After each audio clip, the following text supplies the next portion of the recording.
I was 29 years old and found out I was pregnant with a child I was told none too gracefully thou wert never conceive.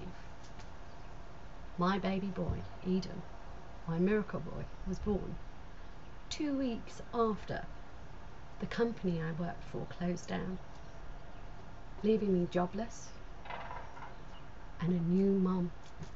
I moved to my then parents-in-law in the country. I thought, this is the way forward. My child will grow up in lots of green. Whoa, what a mistake. What a mistake. I didn't fit in. I was considered over the hill at 29.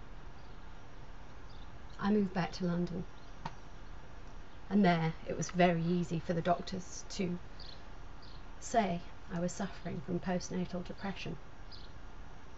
A new baby, surrounded by cockroaches in a tiny infested room. I'd started having headaches and dizziness. And so a few months later, when I moved into a flat in southeast London, and I developed a bump to go with my headaches, I really thought it may be something a little bit more sinister. But the GP just told me no. You're being a little bit vain. The bump grew. The bump grew and grew. To describe it, it grew a bit like the man who wrapped his head with vinegar and brown paper. Or, you know when Tom used to hit Jerry on the head? And it was a big lump with a red tip. Those weren't my glory days. No, no, no. I was sat in London with a tiny baby and doctors who wouldn't listen to me. In fact, they told me not to come back. I was bothering them. I knew it was something more sinister. You just know in your gut. And so, eventually, the GP gave in. I think he thought, if I restore her vanity, she'll leave me alone. So I went to the hospital where they drained my now extra head. It didn't go down at first, but when it did, boy, I gave those teenagers a real run for their money, with a zit exploding. It was horrible, horrible, horrible. So a few months later, or weeks it may have been, when I finally blew my nose and whistled through my head, I absolutely knew that that was not normal. I know it's gross, isn't it? Sorry, but that's what happened. Finally, the doctors took me seriously. It took something so dramatic to happen for me to be listened to. For somebody to say, Alex, yes, we know there's a problem now. We'll take you seriously. They found an abnormal growth on my emergency CT scan. I couldn't go and have it removed straight away. My head was then infected by the disease that was now rotting my bone.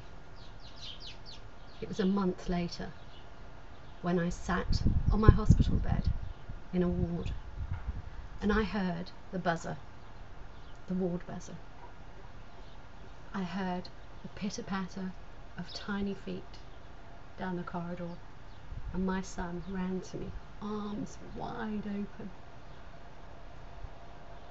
It's the night before my operation, and he didn't know, but my parents and I were really aware that it may be the last time I was going to hold him. I can't describe the devastation that I felt that day. I really can't. It's so difficult. I held him so hard, I thought I'd break his little body. I just wanted to live. I wanted to see him grow up. I wanted to see him go to school. I finally left that night. I couldn't sleep. I went and sat on the windowsill and looked up at the stars. And I prayed. I prayed harder than I've ever prayed in my entire life. And I promised I promised that if I managed to get through this, that I would do everything in my power to make this world we live in a better place for my son. I will, I promise.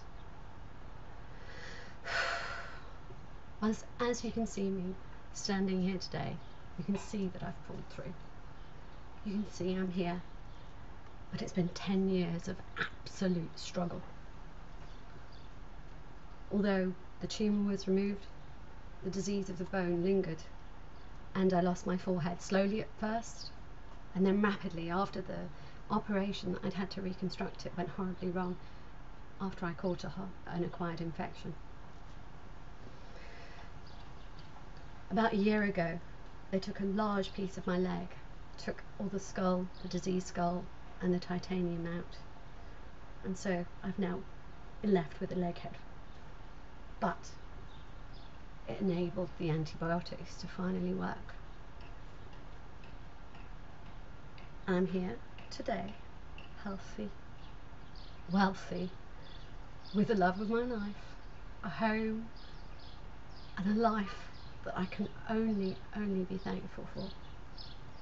And I'm here to show you and to share with you what I've thought about, what I've come to think about my promise to save the world. I called my project Piotopia, pioneering to make the world a better place. That's all. Just a start. A start is all we need. When I first started, I had no idea that the banking system would crumble and the world that we knew it was going to fail us. I really didn't have a clue. But I knew it was unsustainable. I could see that. I could really understand it. And I tried to think of ways that would integrate and work with any religion or political party, the government, and not offend anybody. I'm here in Spain today, and in Spain they have groups called Penyas. These Penyas are groups of people who gather together. I think it was mainly for fiestas, but these people, they socialise together. They do things for charity together. They use each other's services, and that's my initial plan, to make lots of little global Penyas around the world with one big community fund that we can all help out with. I'm looking for people to run these Penyas. Yes, it has to be real. Yes, there has to be money involved. We all need to earn a living. You might ask, what's in it for her? Well, I need to earn a living too. But I can't own Piotopia. It wouldn't work that way. Piotopia is there to set up cooperatives, to help local charities, local businesses, to share skills, to share with one another. It's all about rebuilding. I'm looking for people who want to live with integrity, with pride, to know that how they earn a living not only benefits themselves, benefits the world, the planet, our future generations. I want people to know, to be proud, to leave a legacy for their future. I want the corporations to see what we're doing. I want us to have a huge voice in the world so that everything is ecologically as sound as possible, sustainable.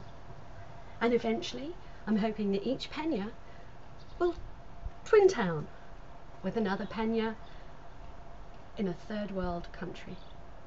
I'm aware that not all countries are able to let us in at the moment. They're just not safe. But I have faith that if we all work together, we can lead the way. My name's Alexandra Lee Jones, and if you'd like to learn more about Piotopia, you'd like to register your interest to become a coordinator for a Penya, even if you'd just like to become a member, please put your name down. I'd love to see you. I'd love to give you more information. I'd love to make you more aware of what I plan. As soon as we get closer to the launch date, I will have more videos like this to explain each little bit. If your name is down, I would be more than privileged to send you the information. Take care now. Let's save the world. Come, join the resolution.